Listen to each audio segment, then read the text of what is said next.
नमस्कार। घड़ी में रात के 9 बज चुके हैं और वक्त हो गया है आपके पसंदीदा बुलेटिन प्राइम टाइम 8-9 का, जहां मिलती है आपको प्रदेश की हर ताजा खबर। आप देख रहे हैं बीबीसी राजस्थान और मैं हूं आपके साथ हेमंत पाठक राही। चलिए शुरुआत करते हैं आज की सबसे अहम खबरों के साथ। डालते हैं एक नजर आज की सुर्खियों पर। उदयपुर में कार्तिक पूर्णिमा पर दीपदान उत्सव। पिछोला घाट पर पहुंचे हजारों लोग। गणगौर घाट पर जलाए दीप। बीकानेर के कपिल मुनि सरोवर पर हुए कार्तिक अनुष्ठान। लाखों लोगों ने पुण्य सरोवर में किया पवित्र स्नान। भीलवाड़ा की जहाजपुर उप जेल में जेलर का हंगामा। शराब के नशे में धुत होकर जेल प्रहरियों को पीटा। बीकानेर में एक बार फिर कृषि मंत्री की छापामार कार्रवाई। 1.5 लाख लीटर इंडस्ट्रियल तेल जब्त, 15 लाख नगद भी मिले।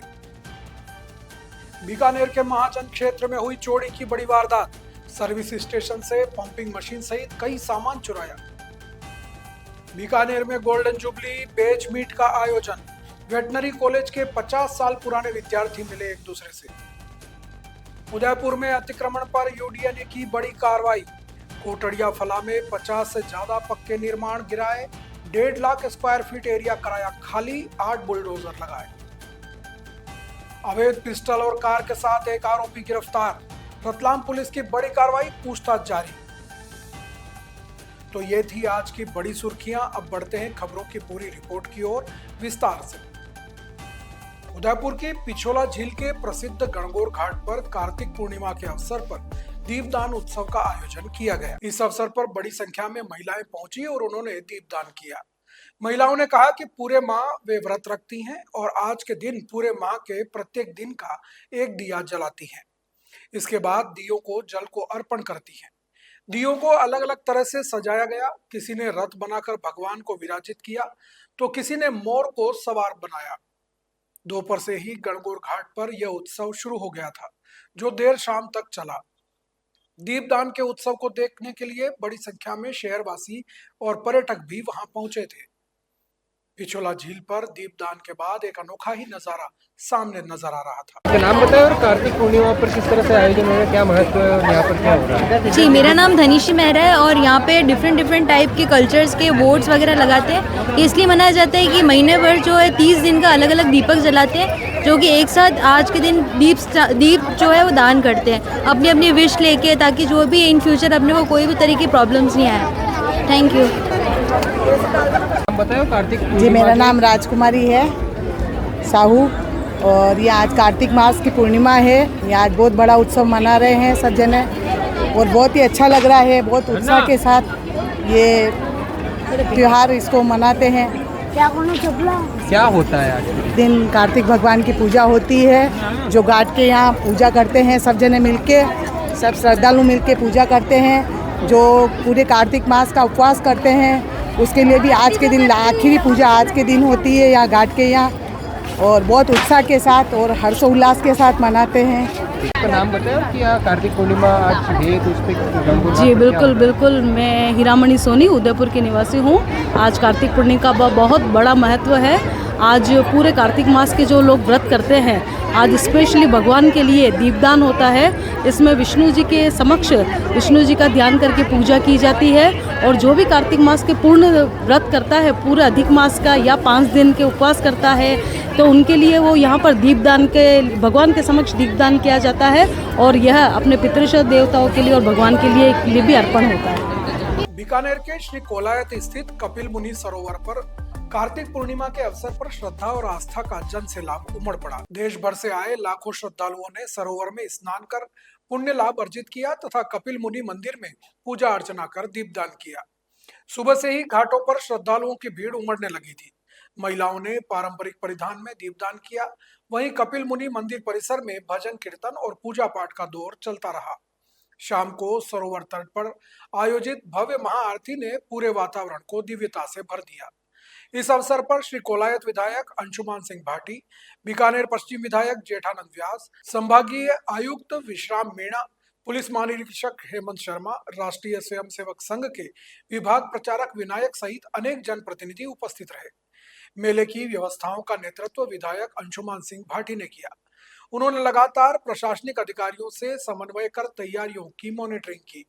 उन्होंने बताया कि श्रद्धालुओं की सुविधा के लिए पेयजल, प्रकाश, यातायात व सफाई जैसी व्यवस्थाओं को सुदृढ़ किया गया है। भीलवाड़ा की जहाजपुर उप जेल में देर शाम जेलर ने जमकर हंगामा किया। जेल प्रहरी से गाली गलौज के साथ ही मारपीट भी की गई। जेलर ने यह सब अर्धनग्न हालत में नशे की अवस्था में किया। बात बढ़ती देख पुलिस आई तो पुलिस के जवानों से भी बदतमीजी की। जेल प्रहरी मोहनलाल ने बताया कि वो शाम करीब 6 बजे ड्यूटी पूरी होने के बाद हाथ मुंह धो रहा था। तभी हवलदार ओम प्रकाश लेगा, जेल के इंचार्ज हैं, शराब के नशे में आए और धक्का मुक्की करने लगे और कहा कि तू कौन है। मैंने कहा कि जेल प्रहरी हूं, धक्का मुक्की मत करो, लेकिन वो भड़क गए, मुझे डंबल से मारने लगे। मामला बिगड़ने पर पुलिस को सूचना दी गई, जिस पर पुलिस मौके पर पहुंची और जेलर ओम प्रकाश को शांत कराने का प्रयास किया, लेकिन वो पुलिस कर्मियों से भी बदतमीजी करने लगा। बाद में पुलिस उसे मेडिकल जांच के लिए जहाजपुर चिकित्सालय लेकर गई। यहां आकर उसने फिर हंगामा कर दिया। अब इस मामले में प्रशासन और पुलिस अपनी कार्रवाई कर रहे हैं। बीकानेर के महाजन क्षेत्र में फिर से चोरी की वारदात हुई है। थाने से कुछ ही दूरी पर स्थित सर्विस स्टेशन पर चोरों ने पंपिंग मशीन सहित अन्य सामान चोरी कर लिया। यह वारदात ऐसे समय में हुई जब महाजन क्षेत्र में मंदिरों सहित आधा दर्जन चोरी की वारदातें पहले ही हो चुकी है। लगातार हो रही चोरियों से ग्रामीणों में भय का माहौल बना हुआ है। लोगों ने पुलिस की गश्त पर सवालिया निशान भी लगाए हैं। चोरियां बढ़ने से आमजन में रोष है और पुलिस से कार्रवाई की मांग की जा रही है। मंदिरों में हुई चोरियों का खुलासा अभी तक नहीं हो पाया है, जिससे लोगों में आक्रोश है। लोगों का कहना है कि पुलिस को चोरों को पकड़ने के लिए कड़ी कार्रवाई करनी चाहिए।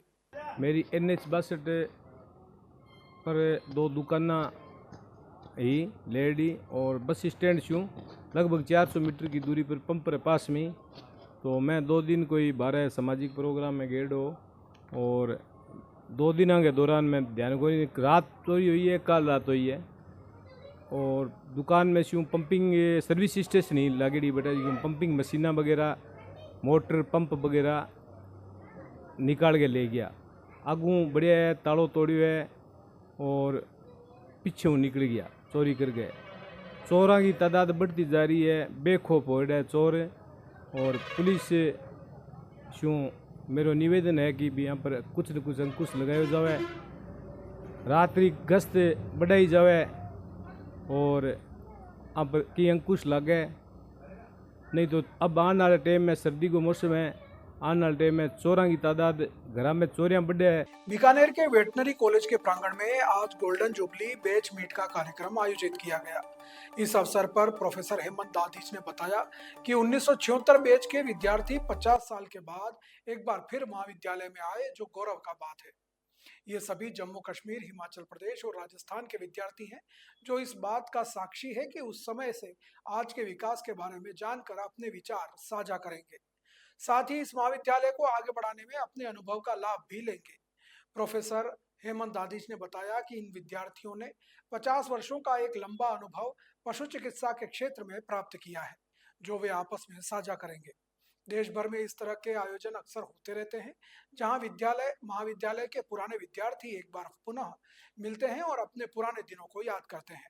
इससे उनकी यादें तो ताजा होती ही हैं, जीवन में एक नई ऊर्जा का संचार होता है। महाविद्यालय के लिए बहुत गौरव की बात है कि इस महाविद्यालय से 1976 में पास आउट बैच के विद्यार्थी आज 50 वर्षों के उपरांत इस महाविद्यालय में एक बार पुनः आए हैं। ये सभी विभिन्न राज्यों से, खासतौर से जम्मू कश्मीर, हिमाचल प्रदेश और राजस्थान के विद्यार्थी हैं। उस समय से आज की जो 50 वर्षों की यात्रा है, इसके ये कहीं ना कहीं साक्षी भी है कि उस समय से आज तक में जो विकास हुआ है, उसको ये सभी लोग यहाँ आने वाले 2 दिन में एक्सेस भी करेंगे, अपने सुझाव साझा करेंगे और इस विश्वविद्यालय को, इस महाविद्यालय को आगे बढ़ाने में अपने अनुभव का लाभ देंगे, ऐसी हमारी कामना है। 50 वर्षों का एक लंबा अवसर इन्होंने पशु चिकित्सा के क्षेत्र में अपने अपने राज्यों में दिया है, वो अनुभव भी ये यहाँ साझा करेंगे। इनके पधारने से विश्वविद्यालय परिवार भी बहुत आशान्वित भी है और गौरवान्वित महसूस करता है। धन्यवाद। उदयपुर विकास प्राधिकरण ने आज बलीचा बाईपास के पास हाईवे किनारे अतिक्रमण पर बड़ी कार्रवाई की है। नेला गांव के पास कोटड़िया फला क्षेत्र में 1.5 लाख स्क्वायर फीट एरिया में 50 से ज्यादा पक्के बने और निर्माणाधीन मकानों को जमींदोज कर दिया गया। दोपहर में यूडीए तहसीलदार के नेतृत्व में प्राधिकरण की टीम 8 बुलडोजर के साथ मौके पर पहुंची और एक के बाद एक घरों को गिराना शुरू कर दिया। अधिकारियों ने बताया कि जो निर्माणाधीन मकान हैं उनको ध्वस्त किया गया और जो बन चुके हैं और लोग रह रहे हैं उनके खिलाफ कानूनी कार्रवाई की जा रही है। यूडीए अधिकारियों के साथ गोवर्धन विलास थाना पुलिस का भारी पुलिस बल भी मौके पर मौजूद रहा। सवाल ये खड़ा हो रहा है कि 2 साल से ज्यादा समय से सरकारी जमीन की खरीद फरोख्त चल रही थी, लेकिन प्राधिकरण को इसकी भनक तक नहीं लगी। अब यहाँ लोगों ने अपनी जीवन भर की पूंजी लगाकर मकान बनाया और उसे तोड़ दिया गया है। अब देखना यह है कि इस मामले में आगे क्या कार्रवाई होती है। क्या नाम है आपका और जी बताएं पूरी बात। टीना देव। क्या आपने घर कब लिया था और मेरे अचानक कार्रवाई 2 हुई? साल हो गया मेरे को मकान लिया सोहनलाल। मैं झाड़ू पोछा पर के सब मकान का कर्जा बिल्कुल सब माते मेरे, एक भी क्यों नहीं। एक पाँच खाने की कंडीशन में हमारे पास यानी कम से कम 8 लाख रुपए कर्जा हो चुका है। अब हम जिए तो जिए कैसे? कुछ रकमा पड़ा था, कुछ भी नहीं हमारा रकम सब कुछ तेरह से रह रहे हम। पूरा खर्चा हो चुका है सर, यानी 15 लाख के समथिंग खर्चा हो चुका है। और आप दोनों ये क्या क्या काम करते हैं? मैं झाड़ू तो पोछा मजदूरी करता हूँ। मैं झाड़ू पोछा करती हूँ। नाम बताते जी बेरूलाल जी।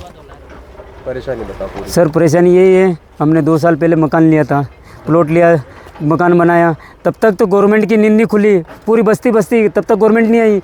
आज यानी कि अचानक आके हमारा मकान यानी गिरा रही है।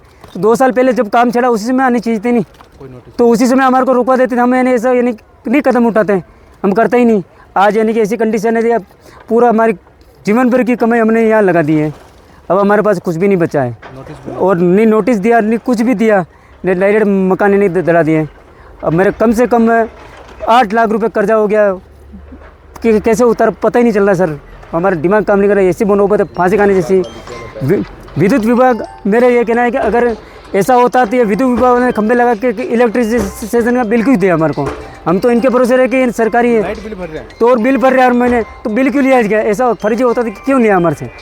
तो हम समझ जाते कि यानी कि फर्जी जमीन हम नहीं करते सर। सारा प्रूफ देख के फिर हम यानी घुसे हैं ना। राजू मंडल सर हमने 2-2.5 साल पहले हमने प्लॉट लिया सोहन जी से, ठीक है। उसके बाद में हमने मकान बनाया, 2 साल हो गए मकान बनाए हुए, ठीक सर। हमारा मकान कंप्लीट हो चुका था, हम रहने भी चालू कर दिए थे। हमारे नहीं कोई नोटिस आया, नहीं कोई बोला गया, आते ही जेसीबी से मकान तोड़ दिया गया हमारा सरकार से यही निवेदन है, हमारा कुछ नोटिस नहीं दिया है तो कुछ देना चाहिए, और नहीं तो हमारे कुछ ज़मीन का वो होना चाहिए हमारे। प्लस मकान में हमने 15 से 18 लाख रुपये लगा दिया इसमें। हमारे पास कर्ज हो कितना हो गया सर, हमारे फांसी खाने का नौबत आ गया। क्या काम करते हैं सर? मैं अब सेल्स हूँ, दवाइयों की फैक्ट्री में काम करता हूँ सर। रतलाम पुलिस अधीक्षक अमित कुमार के निर्देशन में औद्योगिक क्षेत्र थाना पुलिस को बड़ी सफलता मिली है। पुलिस ने अवैध पिस्टल और जिंदा राउंड के साथ एक व्यक्ति को गिरफ्तार किया है। अतिरिक्त पुलिस अधीक्षक राकेश खाका, नगर पुलिस अधीक्षक सत्येंद्र घनघोरिया और थाना प्रभारी सत्येंद्र रघुवंशी के मार्गदर्शन में गठित टीम ने मुखबिर की सूचना पर टेचिंग ग्राउंड और बिरिया खेड़ी के बीच चेकिंग की। इस दौरान एक हुंडई कार आते हुए नजर आई, उसे रोका गया। तलाशी लेने पर कार चालक यशवंत कुमार उर्फ मुकेश शर्मा निवासी 14 मोहन नगर रतलाम के पास से एक पिस्टल और मैगजीन के साथ ही एक जिंदा कारतूस भी बरामद हुआ। आरोपी के पास हथियार का कोई वैध लाइसेंस नहीं मिला। पुलिस ने आरोपी के खिलाफ आर्म्स एक्ट के तहत मामला दर्ज कर लिया है। जब्त सामग्री की कुल कीमत लगभग 5 लाख रुपए बताई जा रही है। गिरफ्तार किया गया, क्या कुछ किस तरीके से वारदात अंजाम दिया? उसमें जो है मुखबिर द्वारा सूचना प्राप्त हुई थी, जिस तारतम्य में जो है उससे पिस्टल बरामद किया गया है।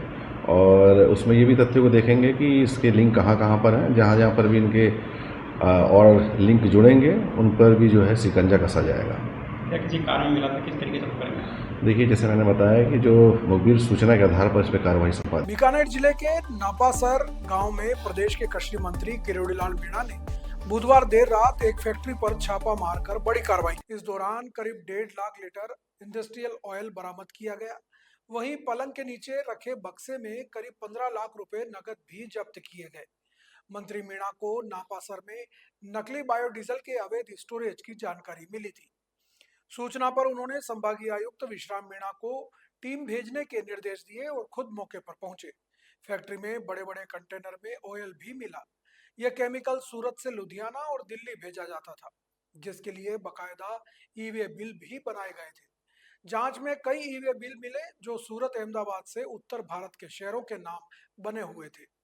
फैक्ट्री संचालक केशव विजय ने दावा किया कि यह केमिकल औद्योगिक उपयोग के लिए तैयार किया जाता है, जिसका इस्तेमाल भुजिया फैक्ट्रियों में होता है। उन्होंने यह भी कहा कि बीकानेर में इस तरह के इंडस्ट्रियल तेल बनाने वाली कई और फैक्ट्रियां भी संचालित हैं। अब देखना यह है कि इस मामले में सरकार और प्रशासन आगे क्या कार्रवाई करते हैं। तो ये थी आज की बड़ी खबरें। राज्य की हर छोटी बड़ी हलचल को जानने के लिए जुड़िए हमारे साथ हर रात 9 बजे BBC Rajasthan prime time at 9 पर। अगर आप भी अपने क्षेत्र, संस्था, समाज या संगठन की खबरें हमारे साथ साझा करना चाहते हैं तो हमसे संपर्क करें 9414102499 पर। और राजस्थान की हर ताजा जानकारी के लिए फॉलो करें और सब्सक्राइब करें हमारे इंस्टाग्राम और यूट्यूब चैनल BBC राजस्थान को। नमस्कार।